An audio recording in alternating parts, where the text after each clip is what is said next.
हरिः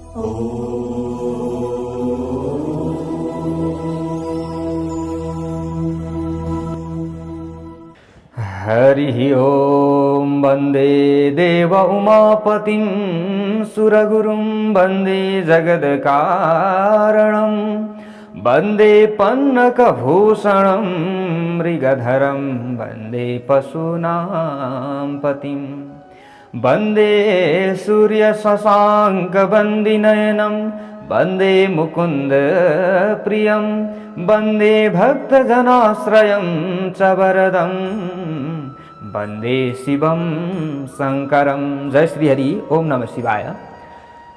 महाशिवरात्रि को पावन समय में आज हजुर समक्षमा म टिका पौडेल महाशिवरात्रि को व्रतकथा लिएर उपस्थित भएको छु।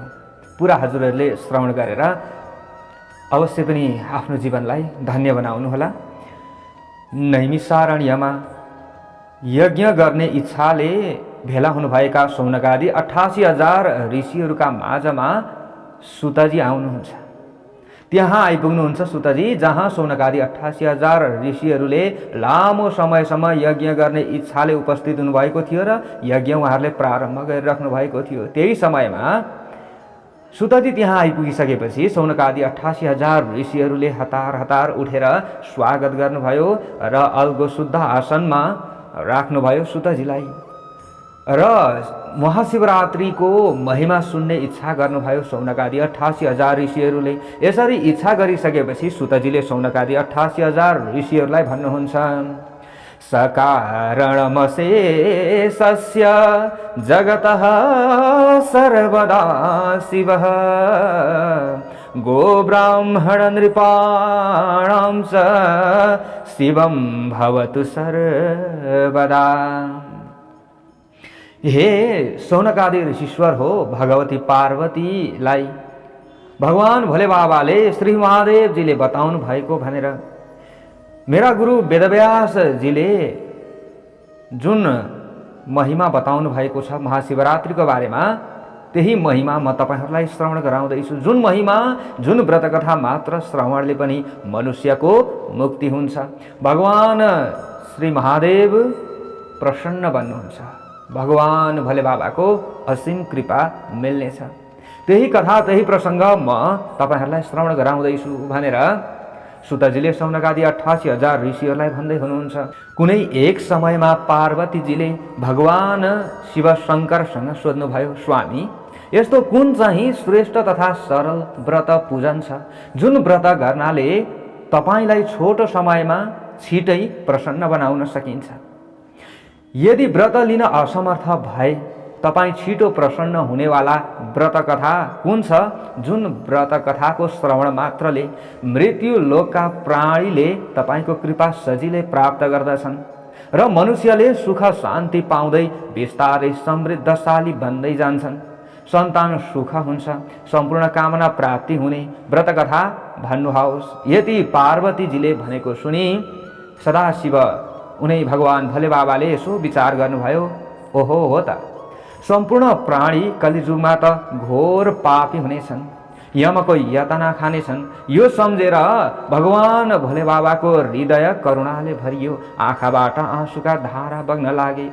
ओहो, मैले जीवलाई पार लगाउनै पर्दछ। कुन व्रत छ त जीवलाई सजिलोसँग पार लगाउने? कुन कथा छ त मेरो सान्निध्य भक्तले सजिलै प्राप्त गर्ने? शिवजीलाई आजैको दिन त्यो समयमा याद आयो, यानी कि फाल्गुन कृष्ण पक्षको चतुर्दशीको दिनमा पर्ने महाशिवरात्रिको याद आयो र उत्तरमा भगवान भोले बाबा उनै सदा शिवले पार्वतीजीलाई शिवरात्रिको व्रतको विधान बताउनु भयो र अगाडि भन्नुहुन्छ, हे पार्वती, यो कथा श्रवण गर्नाले मात्र पनि सम्पूर्ण दुःख रूपी भवसागरबाट पार तरिन्छ। शिवरात्रिको व्रत गर्नाले र कथा श्रवण गर्नाले हजारौं अश्वमेध यज्ञ गरेको फल मिल्छ। अश्वमेध सहस्राणि वाजपेय शतानि च प्राप्नोति तत्फलं सर्वं नात्र कार्या विचारणा। 100 वाजपेय यज्ञ गरेको सबै फल शिवरात्रिको व्रत गर्नाले र कथा श्रवण गर्नाले मात्र प्राप्त हुन्छ। शिवरात्रिको कथा मात्र श्रवण गर्नाले सम्पूर्ण पाप पुञ्ज नाश हुन्छ र मरेपछि यमराजको यातना भोग्नु पर्दैन। अगाडि श्री महादेवजीले भन्दै हुनुहुन्छ, हे पार्वती मोक्ष्यो न संशयः, यसमा कुनै संशय छैन, मोक्ष अवश्य पनि मनुष्य हुन्छन् जसले यस दिन मेरो नाम मात्र जप्दछ, जसको मुखबाट ओम नमः शिवाय यस दिन निस्किन्छ भने उसले सम्पूर्ण पाप नाश गर्छ र मोक्ष प्राप्त गर्दछ। यस्तो श्रेष्ठ फल दिनेवाला अपूर्व कथा म तिमीलाई सुनाउँछु, ध्यान दिएर सुन। प्राचीन कालमा कुनै जंगलमा गुरुद्रोह नामको एक शिकारी थियो, जसले जंगली जनावर आदिको शिकार गर्दथ्यो अनि आफ्ना परिवारको भरण पोषण गर्ने गर्दथ्यो। एक बार शिवरात्रिकै दिन जब त्यो शिकारी शिकारका लागि निस्कियो, तर संयोगवश पूरा दिन खोज्दा खोज्दा पनि उसले कोही शिकार भेटेन। उसका बच्चा, पत्नी, माता, पिता भोकले कराउन लागे। यो देखेर शिकारी चिन्तित भयो। सूर्यास्त भएपछि शिकारी शिकारको खोजीमा फेरि निस्कियो र ऊ एक जलाशयको समीपमा पुग्यो। त्यहाँ घाटको किनारमा एक रुख थियो। त्यो रुखमा शिकारी शिकारको पर्खाइका लागि चढ्यो, किनकि उसलाई पूरा विश्वास थियो कि कोही न कोही त जनावर आफ्नो प्यास बुझाउन यहाँ तलाउमा जरुर आउनेछन्। तर शिकारी चढेको वृक्ष संयोगवश बेलको वृक्ष परेछ। त्यही बेलको रुखको फेदमा एक शिवलिङ्ग पनि रहेछ, जुन कुरा शिकारीलाई थाहै थिएन। शिवलिङ्गलाई बेलको सुकेका पत्ता झरेर पुरेको हुनाले प्रष्ट रूपले देखिँदैन थियो। रातको पहिलो प्रहर बित्नु अगाडि नै एक हरिणी तलाउमा पानी पिउनका लागि आई। उसलाई देख्ने बित्तिकै शिकारीले आफ्नो धनुषमा बाण चढायो र धनुषमा बाण चढाएर मृगिणीलाई हान्न लाग्दा बेलको हाँगा हटाउँदा बेलको पत्ता खस्न लाग्यो। जति बेलपत्र खस्थ्यो त्यो बेलपत्र रुखमुनि रहेको शिवलिङ्गमा पर्न लाग्यो। यस्तो हुनाले शिकारीद्वारा अन्जानमै शिवरात्रिमा श्री महादेवको पहिलो प्रहरको पूजा भयो। पत्ता झरेको आवाजले मृगिणी भाग्न लाग्दा शिकारीले बाण ताकेको देखि भयभीत भएर मृगिणीले शिकारीलाई भन्न लागि।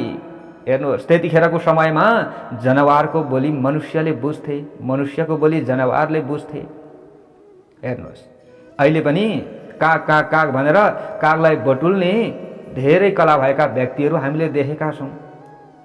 त्यस्तो आवाज निकाल्न सक्थे के पहिले पनि, बुझ्थे पुरा। यो हामीले विभिन्न कथा प्रसङ्गहरूमा श्रवण गर्दै आइरहेका छौँ। अब ती मृगिणीले शिकारीलाई भन्न लागि, मलाई नमार्नुहोस्, मलाई नमार्नुहोस्। शिकारीले भन्यो, मेरा परिवार भोकै छन्, त्यसैले म छोड्दिनँ, तँलाई जसरी पनि मार्छु। हिरणीले भनी, म अहिले गर्भिणी छु, गर्भवतीलाई मार्नु ठुलो पाप लाग्छ, फेरि तिमीलाई दुईवटा हत्याको एकै पटक मलाई मार्नाले दोष लाग्छ। म अब चाँडै नै सुत्केरी हुँदैछु। म बच्चा जन्माएर मेरा पतिको जिम्मा लगाएर अवश्य फर्किएर आउनेछु। सत्य प्रतिज्ञा गर्दछु, वाचा गर्दछु, त्यो बेला मलाई वध गर्नु। यो बेला म वधको योग्य छुइनँ र भारी पाप तपाईँलाई लाग्दछ। शिकारीले प्रत्यञ्चा ताक्न छोड्यो।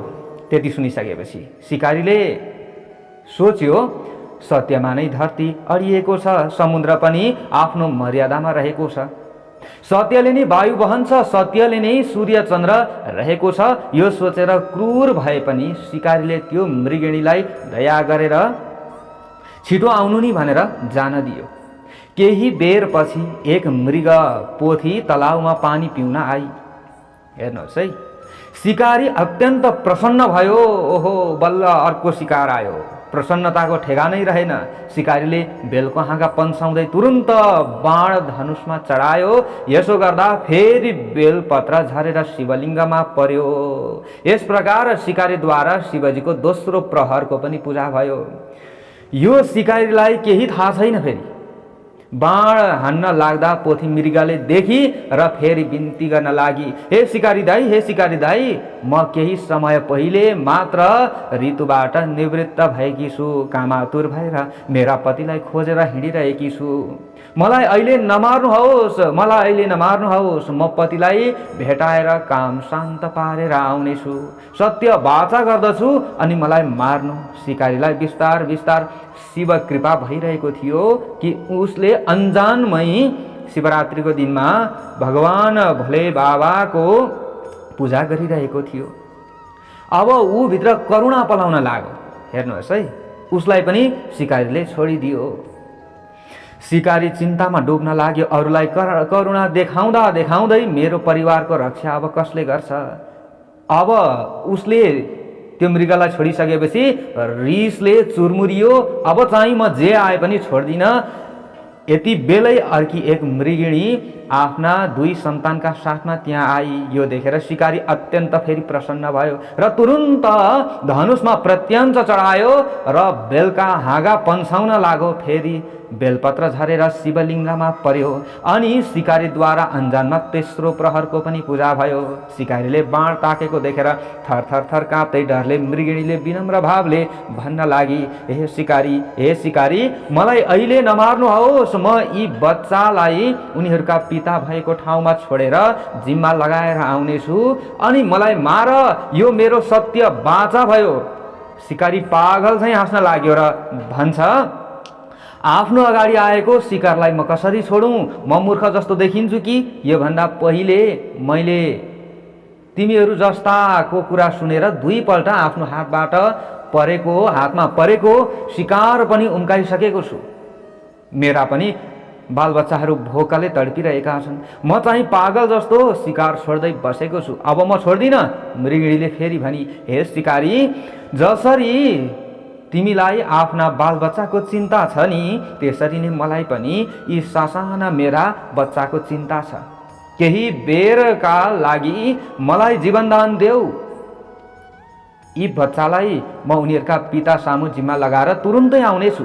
यो मेरो बाचा भयो। मृगीले अनुनय गरेको देखेर सुनेर शिवजीको कृपा हुनाले शिकारीमा फेरि करुणा पलायो। शिकारीले त्यो शिकार पनि त्याग गर्यो। अब झन शिकारी दिक्क मान्दै बेलका पत्ता चोर्दै फाल्दै गर्न लाग्यो। त्यो पत्ता सबै शिवलिङ्गमा तल परिरहेको छ। भगवान शिवजीको कृपा हुँदै गरेको अन्जान शिकारीलाई केही थाहा छैन। अब उज्यालो हुनका लागि सूर्यको किरण पूर्वीय क्षितिजमा देखिन लागे। यही बेला एक हृष्टपुष्ट मृग पानी पिउन तलाउ छेउ आयो। यो देखेर शिकारी अत्यन्त प्रसन्न भएर बाण हान्न ठिक्क पर्यो। मृगले शिकारीले बाण ताकेको देखेर डराउँदै भन्न लाग्यो, हे शिकारी दाई, यदि तिमीले म भन्दा अगाडि आएका मृगिणीहरूलाई मार्यौ, यदि भने मलाई पनि मार। यदि तिनै मृगिणीलाई मारिसक्यौ भने मलाई मारिहाल अहिले। म उनीहरूको वियोगमा एक क्षण पनि बाँच्न चाहन्न। यदि ती मृगिणीहरूलाई जीवनदान दियौ भने मलाई पनि केही क्षणका लागि जीवनदान देऊ, किनकि मेरा पत्नीहरू मेरो वियोगमा तडपिरहेका हुनाले म मेरा पत्नीलाई एकपल्ट भेट्न चाहन्छु अनि तिम्रा सामु अवश्य म आउनेछु। म पनि पूर्व पत्नीहरू जस्तै प्रतिज्ञा गर्दैछु, तर म अरू जस्तो होइन, अवश्य आउनेछु। म मरे भने मेरो अनुपस्थितिमा मेरा पत्नीहरू तिमीलाई दिएको वचन पालन गर्न आउन सक्ने छैनन्। अतः म आफ्ना पत्नीहरूलाई भेटेर साथमा उनीहरूलाई पनि लिएर तिम्रा सामु अवश्य आउनेछु। शिकारीले मृगको क्रन्दनलाई सुनेर यो मृगलाई पनि छिटै आउने वाचाका साथ छोडिदियो। हेर्नुहोस्, सुन्दै जाउँ है त अगाडि। अब शिकारीको रातभरि केही खान नपाएकोले अन्जानमा उपवास भइरहेको थियो। बेलपत्र उनका कारण शिवलिङ्गमा परेकोले प्रहर प्रहरको पूजा भइरहेको थियो। शिकारीलाई पुरा शिवजीको कृपा हुन लाग्यो। अरू बेला जबरजस्ती उसले धनु राख्ने शिकारीको हातबाट सहजै धनुष छुट्यो। हेर्नुहोस् है, अरू बेला उसले प्रत्यञ्च चढाउँथ्यो, तर आज उसको हातबाट धनु सहजै छुट्यो। अब केही समयपछि मृग आफ्नो परिवारका साथमा शिकारीको सामु उपस्थित भयो र मृगले भन्यो, लौ शिकारी दाई, हामी आइपुग्यौं, अब हामीलाई मारेर आफ्नो परिवारको भरण पोषण गर्नुहोस्। यस्तो पशुहरूको पनि सत्य वाचा देखेर शिकारीले आफूले आफैलाई धिक्कार्न लाग्यो। म मानव भएर पनि पशुको जति पनि मेरो बुद्धि रहेनछ। आज पशु मानव र मानव पशु भएको आफैबाट मैले आफै प्रमाणित गरेँ। यो जीव म जस्तै हुन्, मासु एउटै हो, प्राण एउटै हो। मेरो जस्तै जनावरको पनि आफ्नो परिवार हुन्छ। आजबाट म मासु त्यागिदिन्छु। मैले मानव भएर पनि यस्तो नीच काम कसरी गर्न सकेँ? आजबाट अन्न बाहेक केही पनि म खान्न भन्दै आँखाबाट बलिन्द्र आँसुका धारा बगाउँदै मृगलाई नमस्कार गर्न लाग्यो। यो दृश्य देखेर देवताले आकाशबाट पुष्पवृष्टि गरे। व्याधलाई भगवान भोले बाबा शिवजीको कृपा भइसकेको थियो। शिव कृपाले हिंस्रक शिकारीको हृदय करुणाले ओतप्रोत भयो, सात्विक भाव जागृत भयो अनि शिकारीलाई आफ्नै कर्मको कारणले गर्दा आफूले आफैलाई उसले धिक्कार्न लाग्यो, आफैले ग्लानि गर्न लाग्यो, उसलाई ग्लानि हुन लाग्यो। उसका आँखाबाट आँसुका धारा बग्न लागे अनि धनुष भाँचेर मृगलाई हात जोडेर नमस्कार गर्दै भन्न लाग्यो, हे मृग, आजबाट तिमी मेरो बन्धु हौ। तिमीले ज्ञान दियौ, त्यसैले तिमीहरू मेरो गुरु हौ। पापबाट बचायौ, त्यसै कारण मेरो रक्षक हौ। यति बेलै शिकारीकी स्त्री आफ्ना परिवार लिएर शिकारी भएको ठाउँमा आएर भोकले रुन लागिन्। यो देखेर रुखको फेदको शिवलिङ्गबाट भगवान श्री महादेवजी प्रकट भएर शिकारीलाई आशीर्वाद दिनुभयो। शिकारी छक्क पर्यो र अति प्रसन्न भएर बारम्बार भगवान शिवजीलाई प्रणाम गर्न लाग्यो। अन्त्यमा भगवानले आशीर्वाद दिएर अन्तर्ध्यान भएपछि मृग परिवार जङ्गलतर्फ लागे। हेर्नुहोस् है, शिकारी पनि अब शिकार गर्न छाडेर काम गर्न लाग्यो। बिस्तारै समृद्धशाली बन्दै गयो, धनी हुँदै गयो। भगवान भोले बाबाको कृपा भयो। अन्त्यमा उसको मृत्यु भइसकेपछि पनि शिवजीको कृपाले शिवलोक शिकारीका सम्पूर्ण परिवार र मृगको परिवारले पाए। ओम नमः शिवाय। हेर्नुहोस्,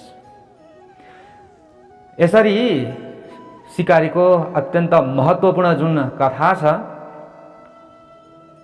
महाशिवरात्रिको, त्यो हजुरहरु समक्षमा मैले यथाशक्ति यथामति श्रवण गराएँ। यो कथा श्रवणले अवश्य पनि पशुहरू हाम्रै के रहेछन्, बन्धु रहेछन्।